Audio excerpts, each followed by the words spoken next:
There was the time when a couple got married in the KFC across the road. Yeah. And all of our flat, we all gathered to look at it and be like, is that what that is? And they looked really self-conscious in there.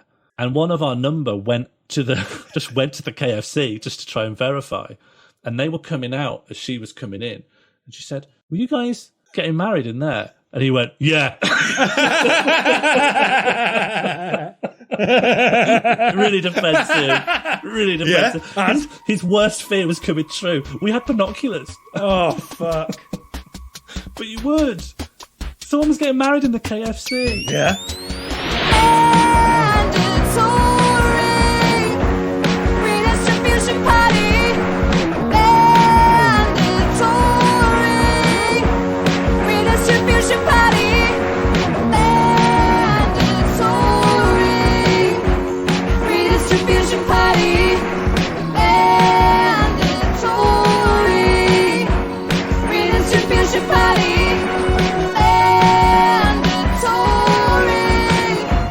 Redistribution party. Mandatory redistribution party. Mandatory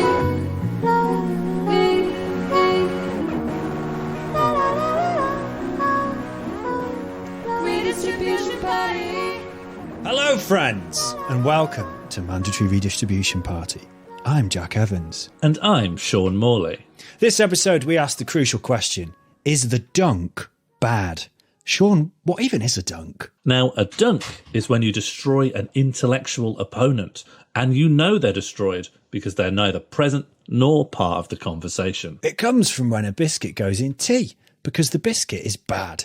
Or when a ball goes in a basket, for the same reason. Yeah, man, fuck balls. We trace the dunk's origin back to new atheism-infused teenage misanthropy of the early 2000s and try to peer into a life without it. Someone we would never dunk on is you, dear listener, whose support we recognise and appreciate. Thanks to those of you who are able to support our work at patreon.com/mandatory redistribution party, where you can find assorted bonus material. And for those who find when they open their wallet, a little moth comes out that leaves a little dotted line behind it as it flies. For you, we also accept tokens of praise on social media and glowing reviews on the iTunes.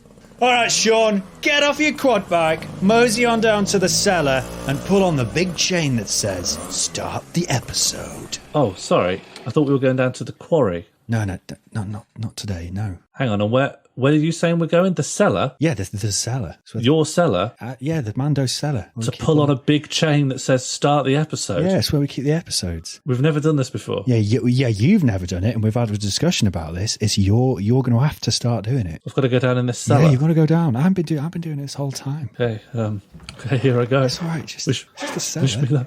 Yeah, get on with it. Okay. Get down there. I'll see you later. I'll see you later. Yeah, you'll see you in about 30 seconds. Go on.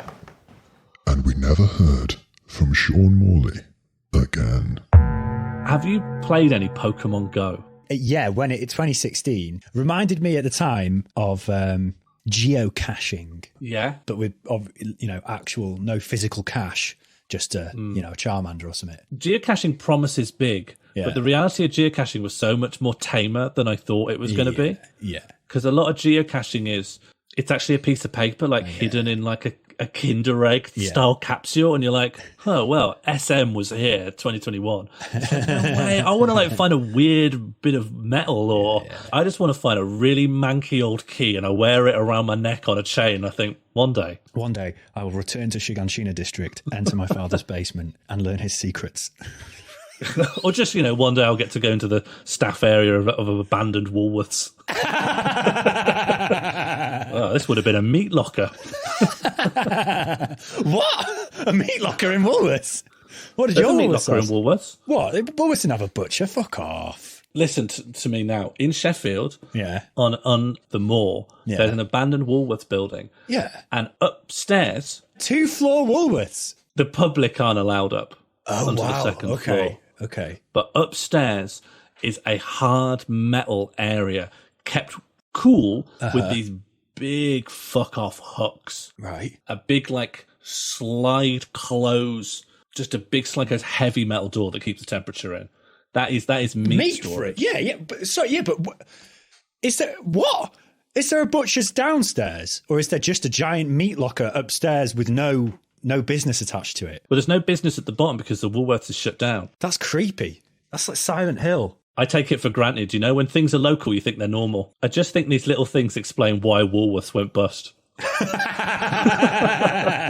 Yeah, every town's got its own different Woolworths thing. They've got like an auditor coming around to work out why they're losing so much money. And they're like, do you need that? Because you don't sell meat, do you? Yeah. Just keep it nice and cool to keep the pick and mix hard.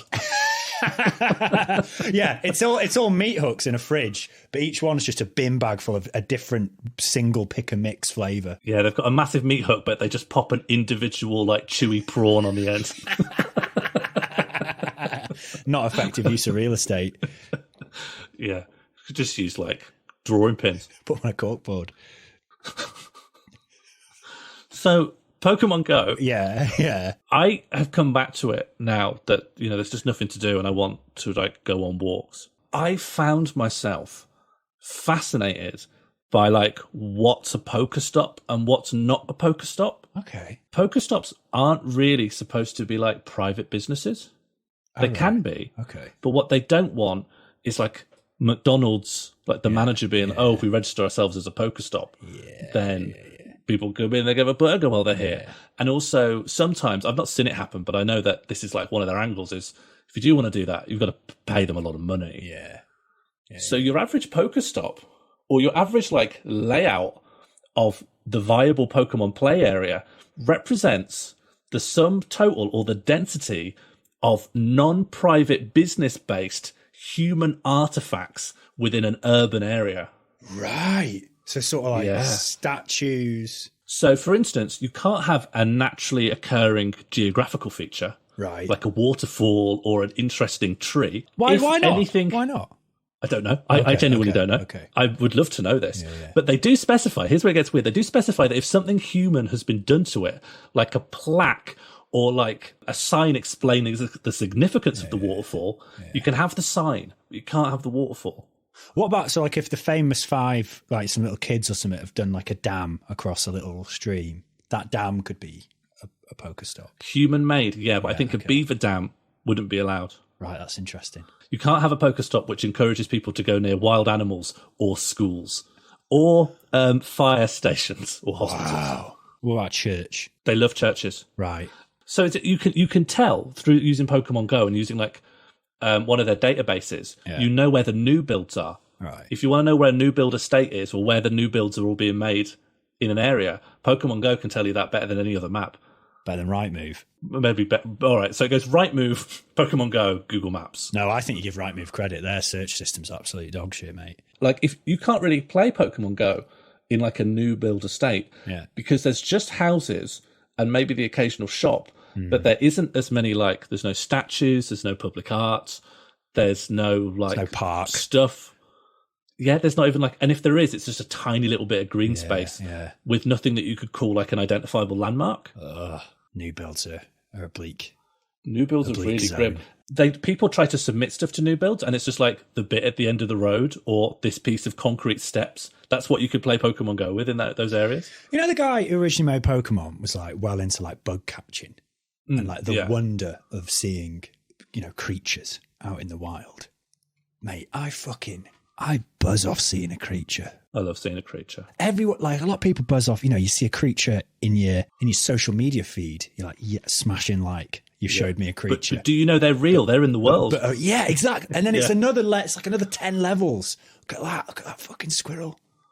Well, it's got a lit cigarette. I told you about when I was doing bird o'clock, right? You're gonna have to explain or remind me of the term bird o'clock. That's fair. Well, I've always been on this quest to have a structured sleep that works for me long term, rather than just an exciting week and a half before I'm back to chaos. Yeah. And during early days of pandemic, because there was so much building work and student parties and stuff going on, it was so loud that I decided just to go quite nocturnal intentionally. And I'd finish off every day with a 5 a.m. walk. And then I'd go to bed. And 5 a.m., is such an exciting time to go to the park. The paper round hour. All the animals Yeah. are going bonkers, and they don't fear. This is their time. You've encroached on their time. Yeah. And the sheer amount of birds and the sheer volume of birds, like, you just can't move for, like, all the ducks are just out. The herons are just out. I'm seeing kingfishers. I've seen a kingfisher in Sheffield. Yeah. It's wild. It's literally wild. Have you ever, like, you go to, like, mainland Europe and you don't think anything's really that different about the wildlife, and then you just see a slightly different kind of beetle. I went to Berlin and the swans are bigger. Deutsche Swan. Couldn't handle Deutsche Swan. Absolute unit. Terrifying. I got pulled into the River Dee when I was a child by a swan. Really? I was feeding the swans bread that was on the turn. There was like a safety rail, and I will be honest, I was on the dangerous side of the safety rail. I'd climbed over it, and I was holding on. I'm doing a mime on a podcast. I was holding on to this safety rail and kind of dangling, and then like throwing the swans this bread. And then I thought, sure, this bread's not that far gone. Looks nice. This. You started eating the bread. I started eating the bread. I was hungry, right? Started eating the bread, but I was still brazenly in this like dangling position. A swan grabbed a bit of bread. It was like, you were feeding this, give me that. And it grabbed a slice of bread. And I don't know why. To this day, I don't know why. I wouldn't let go of the bread, Sean. I entered the struggle over one slice of bread, while in my other hand was a fucking loaf of bread. It's just instinct, isn't it? Just absolutely horrified. This reflects poorly on my child self. And the swan was obviously much more powerful than a human child. Pulled me into the River Dee. Wow. Swans, mate, don't mess. And I can't imagine a German swan. No, not messing. I can tell you my most scary experience with the German swan. So over the last few years, I got really into swimming, but this was at the very beginning end of it, where I was not yet a strong swimmer, but I enjoyed swimming, and I was trying to develop becoming a strong swimmer. And I was in the south of Germany, and I was swimming in the Rhine. Yeah. Was it the Rhine? Yeah, I think so. Yeah, that's a big lad. Rhine, great river, real clean, nice. Yeah. And I was swimming in it was kind of like a place where you'd go to swim, and they'd sort of enclosed it. Oh, cool. But the further away you'd swim away from the bank, like the more this is a river and you can't swim against it. Right. And I was going out there to like practice, but you couldn't get swept away because they built like a thing in there. Yeah. But the thing still allowed swans to just sail over it. And so I was swimming in fast moving water. I was safe, but I couldn't move myself or maneuver myself. So I was not a strong swimmer. And swans were just like sailing over my head and around my head and just looking at me. And I'm like, I can't do anything. I cannot get away from this. That's fucked. Very, very spooky. Because they move like ghosts. Anything that moves at like a single speed with no amount of like plodding, that is ghost movement.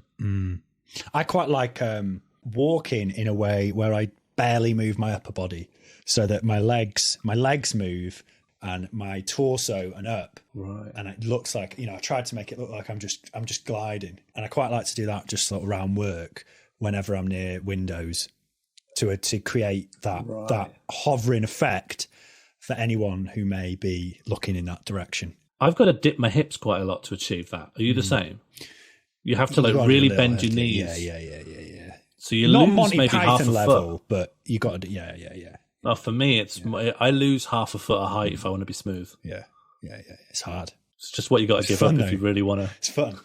It is fun. It's fun doing it. It's fun to imagine someone seeing it. It's fun to actually see it. It's fun to see it. Yeah. If I saw you doing that, I'd love it. I spent ages trying to work out how to do a comedy entrance that was perfectly smooth, and I tried so many things, and I couldn't find a catch-all smooth movement. Yeah. I was thinking about strapping a child's skateboard to my feet, and then having a very subtle cane to sort of push me along like a Venetian gondolier.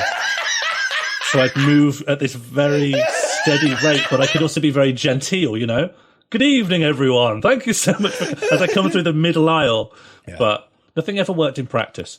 Nothing was ever as smooth as it was in my head. And that's life.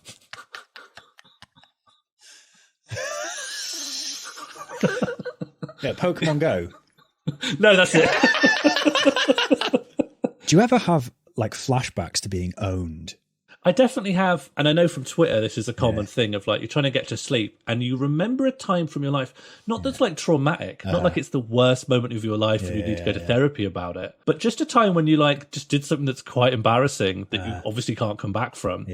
Not necessarily that someone owned me, but that I did it and someone saw, irrespective of their reaction. It remains like a hot needle in my brain. On my like teacher training, someone came in for the General Teaching Council, which is this thing. I think it's just gone now. I think it's been fucked off. But it was basically this completely pointless professional body that you had to be in. And it wasn't like a union, though, because there's teachers' unions. It was just this thing you had to be in to be a teacher, you know, like these professional bodies that they have. But they took money from me. I don't really fucking do anything. I think I was just hungover and pissed off. And this person had given off like powerful Tory vibes. Mm-hmm. I remember asking, and I was definitely an arsehole for asking it, but I was just like, what exactly do you do that isn't done by either the place of work you're in or the trade union? But I remember this guy, this drama teacher trainee, turning around and looking at me with like a scowl. And and then I think I realised like, what am I doing? You know, like in the moment I'm like, I know this person doesn't have an answer to this. And what was the point? It was like a real arsehole's question. What does it accomplish? Yeah. What the and I remember like the wave of like, what the fuck am I doing? Like coming, and it just conveyed by the look of this guy. I think someone's frantically knocking at my door. 1 second. Yeah. A few moments later. Neighbour's parcel. Oh, man, at this time? Yeah, it'll be Amazon, won't it? Oh, they're all like, they work them like 24 hours a day for fuck all. Do you know my dad won't take an Amazon parcel for his neighbour on principle for how much he hates Amazon? It's one of those issues where, like, because it's Amazon, you're not injuring Amazon, you're just making some poor sod's life a lot harder. Yeah, and my dad's DNA is precisely what had activated in me when I asked that stupid question of the General Teacher Council thing. Genuinely, that was like a decade ago. And on a weekly basis, I just have flashes of how bad I felt at that moment. Listening to you tell that story, I'm naturally trying to think, what are my own stories? But I can't remember them consciously, you know? Consciously, they will come when I'm trying to be calm. Yes. Now when I'm intentionally agitated to help the podcast sound interesting, I cannot summon my worst moments. I've got a long history, a long litany of calling the teacher mom level terrible events. Yeah. One thing that's quite enjoyable about comedy is that if you're like a comedian, all of your errors and all of your like obvious mistakes, you can be like, I'm just playing a fallibilistic character actually. And you saying that the emperor is naked actually means you're the one that's nude. Thank you very much. That's helped a lot through my 20s, but in my early 20s, didn't know how to play that trick. And boy, did I blunder. There's a piece of advice you could be given if you're feeling anxious about yourself is that anxiety could be interpreted as a form of arrogance or egoism because it presumes that people are inordinately interested in what you're up to. What makes you so special that your mistakes are so interesting to other people. It's only you that's agonizing about them because you're worried about other people. But when you realize and put things in perspective, people truly don't care that much. Your internal agony should diminish. But my problem with that has always been, if anyone in my eye line makes a mistake, I not only see it, I think about it for a really long time. I think about it for ages, and I tell other people constantly. And I would be like, you know, different points in my life, I'll be with my partner, and she'll say, what are you thinking about? I'll say, there's a guy at the bus stop who just said the word shoes really loudly. Why do you think he did that? There was the time when a couple got married in the KFC across the road. Yeah. And all of our flat, you know, we all gathered to look at it and be like, is that what that is? And they looked really self-conscious in there. And one of our number went to the KFC just to try and verify.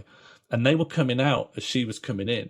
And she said, were you guys getting married in there? And he went, yeah. Really defensive. Yeah? His worst fear was coming true. We had binoculars. Oh, fuck. But you would. Someone was getting married in the KFC. Yeah? Yeah. That's the I'm not owned response. Yeah. As I straight into a corn cob. Even the question, are you getting married in a KFC? If you're being asked that question, you fucked up. Yeah, Right. It's not the person asking the question that's attacking you. Yeah. They are just rendering reality back at you. I think it's very hard to be owned and then be like, yeah, fair. You know, like if instead of going, yeah, he went, yeah, I am. No, you can't do that on your wedding day. You can't do the dejected yeah. No, you have to double down on your wedding day. You can't be owned on your wedding day. But you can't sign I on your wedding accept that. day. I accept that. Yeah, I think the same thing about self-loathing. There's a lot of people who are aware that they've behaved poorly, but instead of course correcting and like working on it, they just stop at step one. Like, that was bad. I am bad. I'm a piece of shit. And they'll apologize. And their apology will include something like, yeah, I'm such a piece of shit. But you got to realize that is just as narcissistic as thinking you're great.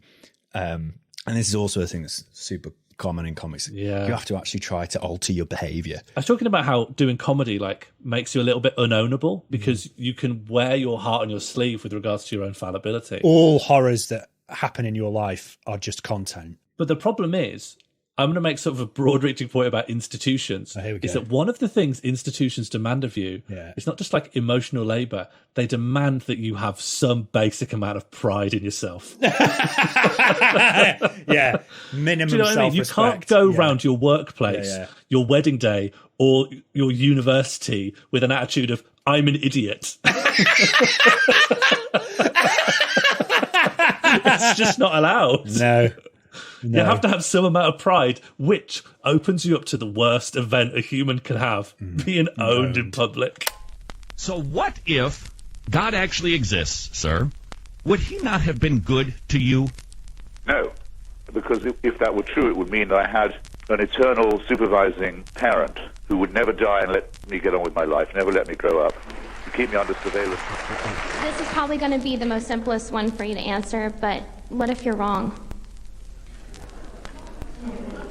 Well, what if I'm wrong? I mean, anybody could be wrong. We could all be wrong about the flying spaghetti monster and the pink unicorn and the flying teapot.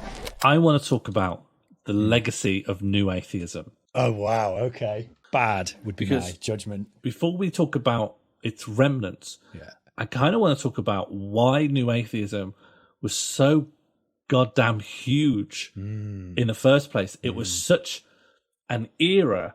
And I think new atheism, I wanted to work out why was like kids, teenagers, really such fertile ground for this movement, which was always spearheaded by like these old white men. Why were they like so compatible? And I think there was this culture that existed when we were growing up in the new metal era, which really got a lot of teenagers into this really misanthropic, everyone is stupid. Fuck you, man. Except for me and my friend. Yeah. It's mixed in. There's the same DNA that's like, new atheism, gonna watch a Hitch Slap compilation. Yeah. And new metal is the only genre that's good. Yeah, and not only that it's my preference, but the other people's tastes are like a sign that they are lobotomized. Yeah, they're low IQ. Yeah. Listen, you don't like Slipknot? Is there something wrong with you? But do you know what I mean? This was like an international genre of kid. And it was our generation. Yeah. And they really believed, like, everyone got in their head that they were like a mega ubermensch. And this was like demonstrated because they liked Limp Bizkit. Yeah. It's such a crazy... And it's a weird, like, forerunner of the 14-year-old lad who thinks Ben Shapiro is smart. Like, it's that you can see a real line between those two things, right? Completely connected. Yeah. But also, like, I remember, I'm going to put South Park in the crosshairs. Oh, yeah. Very important Boots in on South Park. Era. Well, I think, right? Okay. If you want to chart how this era is different from the era behind, right? The Simpsons and Homer Simpson is emblematic of a lot of shows, which is like, this guy's a bit stupid, but so are all of us, right? We're all thick.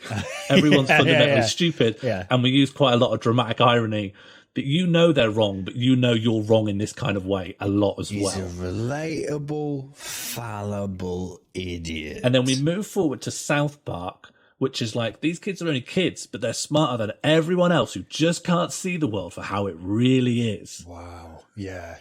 And then I'm going to combine that with George Carlin and Bill Hicks, whose fame, they're already comedians, Bill Hicks is already dead, but their fame and their career and their legacy was defined in this era when internet-based South Park fans discovered them. And both of those comedians are all about everyone else is fucking stupid. Everyone's fucking stupid. Here's the truth. I'm going to drop truth bombs. Yeah. The particular kind of dude who loves that shit. Yeah. Yeah. And I feel like, right, we got a bunch of our elements. We got to connect in the big umbrella now, which is the internet.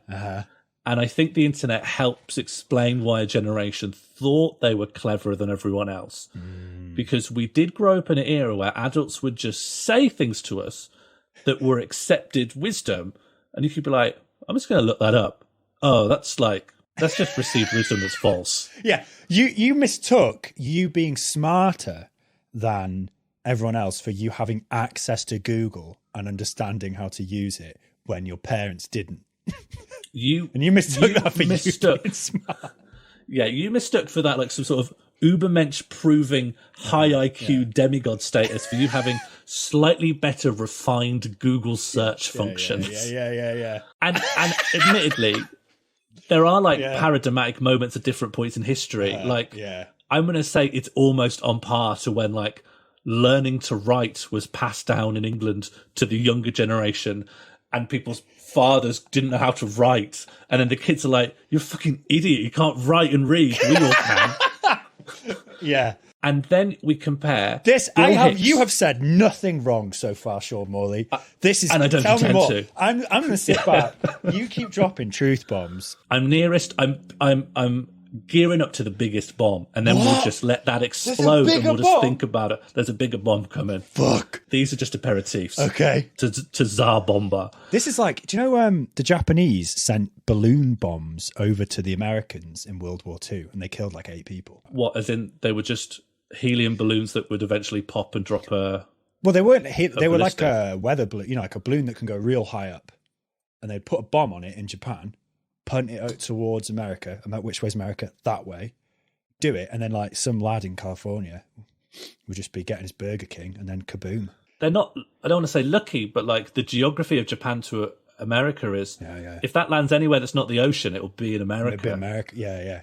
That kind of works. Yeah. If you do that anywhere else in Europe, you're I've started an additional war with a country just due to a cross draft. Yeah. We're now at war with Liechtenstein. It's why everyone always knows don't use a Zeppelin because the wind will blow it in a bad way. Yeah. But that is the small version of that. Don't use a tiny balloon bomb. Yeah, sorry, I've derailed. But I feel like I've been Japanese balloon bombed. And Tsar Bomba's coming. That's what you were getting at. I wonder why that was. Yeah. Sorry, that's. There's very good reasons why there's no famous hot air balloon based war. I really feel like if you could popularize it back, war would just become stickier. Oh yeah. War would become just less appealing. Can't have all the drones when there's all the middle classes are just out ballooning. Right. So where am I? We got Bill Hicks, we got George Carlin. All of their clips get uploaded to the internet, shared around. Pre-YouTube, people are loving it, right? And this kind of rhetoric that they're using, combined with New Atheism, tells the earliest video content creators how to make impactful, shouty content that makes the South Park generation feel incredibly good and share it on. Yeah. And so what I want to say is, New Atheism, it gets credited at forming the alt-right because a lot of those creators went on to go and make anti-SJW, anti-feminist videos using the same techniques. But I think the more important legacy of New Atheism is the dunk. Yeah. But also the very nature of the dunk as an all-consuming part of our discourse that is admittedly done by all actors in it. Oh, everyone does. The quote tweet dunk. Everyone loves the dunk.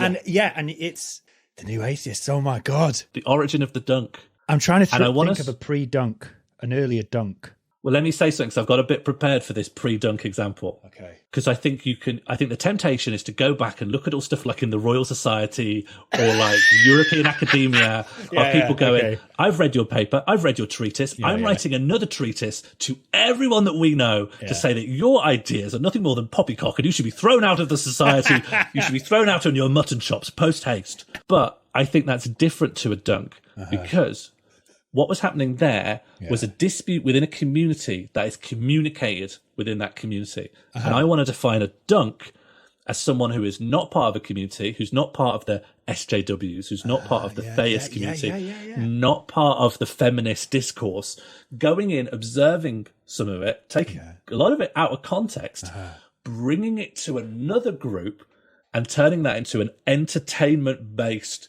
criticism to gratify them. That's the dunk. And it relies, no matter who's doing it, it relies on glib decontextualization. No matter who's doing it, for what purposes, you cannot do a dunk if it's a long read. There's no long read dunk. Yeah, it's fast food content. Easily consumable, easily accessible. All the information you need for the dunk is within the dunk, and it's not good for you. A good element of the dunk is you don't need to check out the original source material. I'll summarize what we're saying. And then I'll attack that. Yeah. And the thing is, I don't see a way out of the dunk paradigm. I do the dunk. I see the dunk. I like the dunk. I eat the dunk. This dunk exists in the pantheon of this podcast. Yeah, I'm on a big dunk diet. But I worry that in attacking the dunk, I feel like I'm coming across as like, if we just had more good faith debate, it would do fucking anything. But that's not what I'm getting. You're not attacking the dunk. You're describing the dunk. You're explaining the dunk. You're saying the dunk comes from this. You're saying this is the DNA of the dunk. I'm outlining the dunk so I can implicitly ask the question, is the dunk good? I think there can be good dunk and bad dunk. I want to hear more. Problems with the dunk.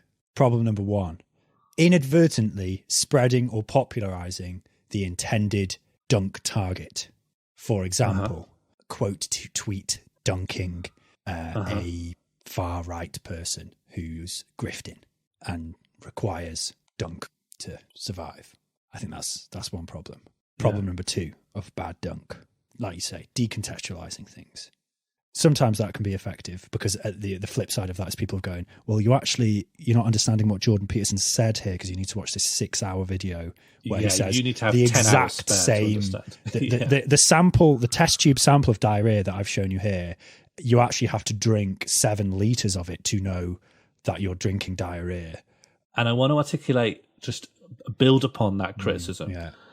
I think the incentive of dunks as entertainment, and dunks are entertainment. Dunks are entertainment. They're not activism or something like that. And you can do both. Sometimes people need to have a good time. Yeah. Having a dunk is the same as a chocky picky for me. Who's calling for the abolition? You say like I'm calling for the abolition. I'm not saying, I'm not talking to you, buddy. I'm in the hypothetical zone. I'm arguing with the air. I'm not arguing with you, my friend. Arguing with the air is not here to defend themselves. Sounds like a dunk to me. The air's here. It would attack if it felt threatened. Yeah. No one's stopping me from doing this, therefore it must be moral.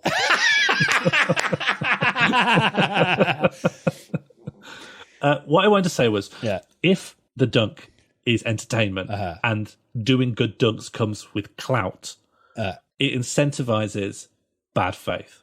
I think the bad dunk is the bad faith dunk, but I think you can also do the good faith dunk. I like to believe I've done a few good faith dunks in my time. Yeah. But I think I'm worried about incentive structures. You're worried because if it's down to the individual to do the good dunks against a massive incentive structure, we're talking about good capitalists here, right? If you're incentivized just to do dunks at any cost, you're not always going to do the good dunks, are you? Yeah. The good dunk is a possibility, but an anomaly. The form incentivizes the bad dunk. Yeah. Okay. Yeah. The incentives for good dunks come from other parts of morality coming to bear on a dunker, because the dunk system itself never tells you to do a good dunk. It just demands dunk churn. What makes a dunk a successful dunk? Why would a dunk blow up? I think hypocrisy, unnoticed hypocrisy of the donkey. Yeah, this you. This you is the most powerful dunk, in my opinion. I love seeing someone who is like, the only way to win is through the Labour Party, and you really can't be creating this division now. And then you just search Corbyn in that person's tweets, and then you will find them saying they will never vote Labour again and are forced to vote the Lib Dems in 2017 and 19. It's powerful. It achieves nothing other than a 2.5 second tsunami of dopamine flooding across your brain. I want to extend that to a general principle that a good dunk keeps the author out of it quite a lot, and you just contrast information that exists in the world. Your only artistic vision isn't just in like cutting different bits of images and footage together to be like, just imagine these two things in contrast. I've not given you an essay. I've just shown you two things. I'm trying to think of the pinnacle dunk of recent times, and I think it is probably H. Bomber Guy's dunk on Ben Shapiro in that climate change thing when he hammers / axes through part of his set. Argument that all of the water levels around the world rise by let's say 5 feet over the next 100 years, say 10 feet by the next 100 years, and it puts all the low-lying areas on the coast underwater, right? Which let's say all of that happens. You think that people aren't going to just sell their homes and move?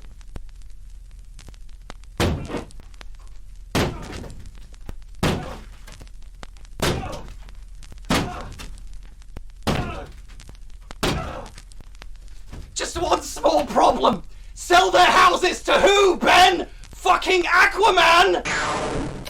That is a globe-destroying dunk. That is incredible. That's incredible. Anime ripples through I don't want to lose that. That's great. I think that's great for a number of reasons. It's a very succinct wrecking ball through the stupid notion that market economics is a useful way to fight climate change.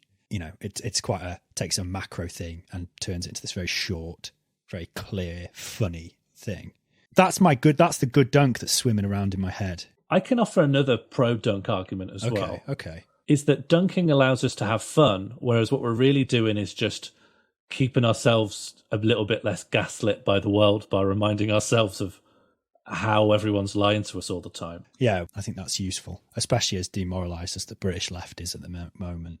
I think it's useful to go, did you remember that just from a few months ago that none of these journalists remember or care about, which is a defining feature. I think I've said this before, but I think a defining feature of being on the British left is having a memory longer than about 8 days. And so it does allow us to, remember stuff collectively, which is insanely useful about not going mad. Yeah. And I think they defeat you completely when you go mad or just give up, and as long as you're making jokes, that's still good. My conclusion I'm kind of drawn to initially, like my initial response here, is that there's good and bad dunks, and the main defense of the good dunk is it's like a leisure activity, an indulgence that gives this brief sense of satisfaction. Is there any more value in the dunk than that? Is that as far as the dunk can go? It's one of the few things that the left can do that's actually like fun and not dry. Yeah. But I do think the confines of the dunk as our only joke is showing its limits. It's showing its limits in 2021, I think. No, there's the other joke. Hit me with it. The left's other joke. The main joke is you dunk on a thing and you go, this you. And the other joke is, I think the tweet was it more women guards or something at Guantanamo. Yeah. More Muslim women guards. Good point for that individual tweet. I see the point they're making, but at the same time, like maybe we don't want, as an end goal of everything, more gay Navy SEALs or something. But yeah, that is better. That I've seen so many permutations of that joke. It's the left's version of the one joke, the attack helicopter transphobic joke. Yeah, it's the left's version of that, where it's just everywhere, and it's like, is anyone looking at that and laughing? And it kind of shows like, but that's not a dunk. That's another thing. It is a dunk. Another conversation. Yeah, kind of. It's a dunk, and it just is a little bit nuanced because it's a dunk. I think that's also showing up the limits of the limit. It's a good example of the limit of a dunk, perhaps. Yeah. Because what you want to do to make that point, you just need to make it a lot longer by saying, the complete fetishization of representation, as though representation alone represents liberation, is a liberal obsession. And you cannot have just a diverse sector of oppressors because someone's got to be not liberated if they're having a fucking bomb dropped on their wedding. So let's keep thinking about what it means to be free. You can't make that. You cannot make that into a GIF. Exactly. What are we saying? We're saying there's anything good about the... Is the dunk good? Ultimately... Is there anything to it beyond... Is there anything good about the dunk beyond a brief sensation of shared experience and not going nuts? Well, in that it contrasts against sincere long reads, and sincere long reads are good. I love them, and that really is too long. They're often too long, and they require intellectual effort that a dunk doesn't require. Yeah. And I think another defining feature on the left is not only having a memory, but being incredibly tired. Incredibly tired. Up here, tired up here. Our muscles, they still work. Yeah. We've become hollowed. It is interesting, actually, how you mentioned H-Bomber Guy, but like bread tubers and left YouTubers. Oh, fucking don't say bread tube. Forbidden word on Mando's. Jesus. Just because it's so stupid that they've named themselves after... The fucking Kropotkin, and they're all just liberals or social democrat. What the fuck, man? What the fuck? I only started watching them recently, and I was so thrown that not only are they all liberals, but there's only an iota of remotely political content in there, and everything else is just media criticism. Media criticism can, of course, be political, and liberals can make good content. I think just when you're on our end of the political spectrum, you hear bread tube from the outside, and you're like, okay, let's sit down. You're like, oh yeah, Dumbo's a bad film. Yeah, I guess it is, That was a dunk, Sean. Oh yeah, it was a dunk. It was a fucking good one. No, it was a dunk. No, carry on.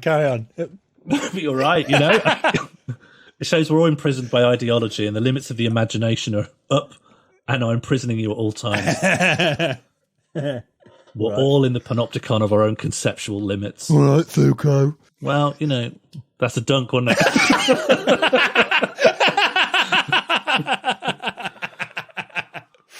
No, carry on. Well, my point is that the vocabulary of how to do entertaining criticism hasn't fundamentally moved on since snippets of Dawkins lectures and Bill Hicks and George Carlin clips in the early 2000s. Because as funny as a lot of these people can be, it's not bad entertainment, but the vocabulary, the structural vocabulary of the argumentation has not moved on in 2 decades.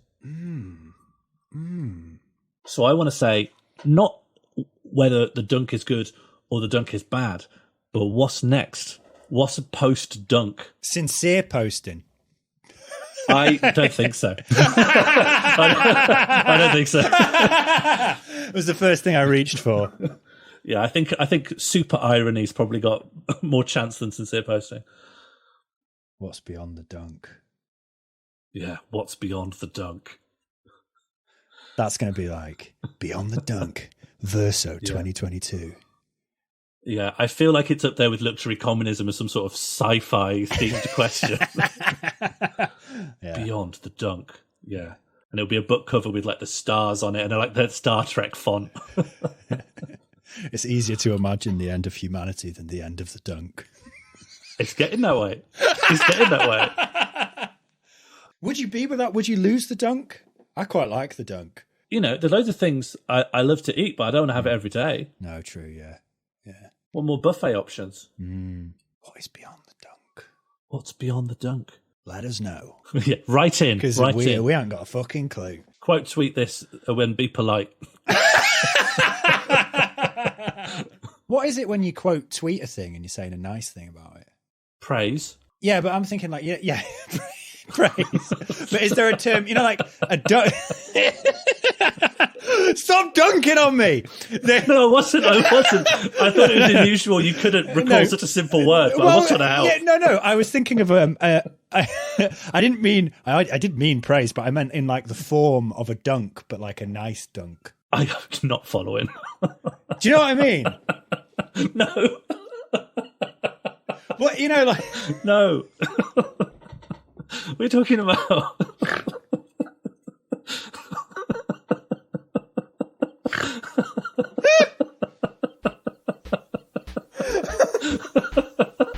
I don't know. I think it just mean praise.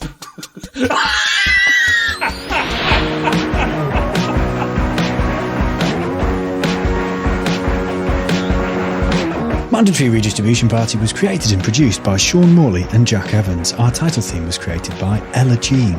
Thank you for listening. Thanks to those of you who support us on Patreon or share episodes on social media. We honestly notice it and appreciate it and love if you're doing it. Keep on honking, folks. Keep that honk going. Keep it echoing across the land. Maybe we can bring Sean back from the cellar.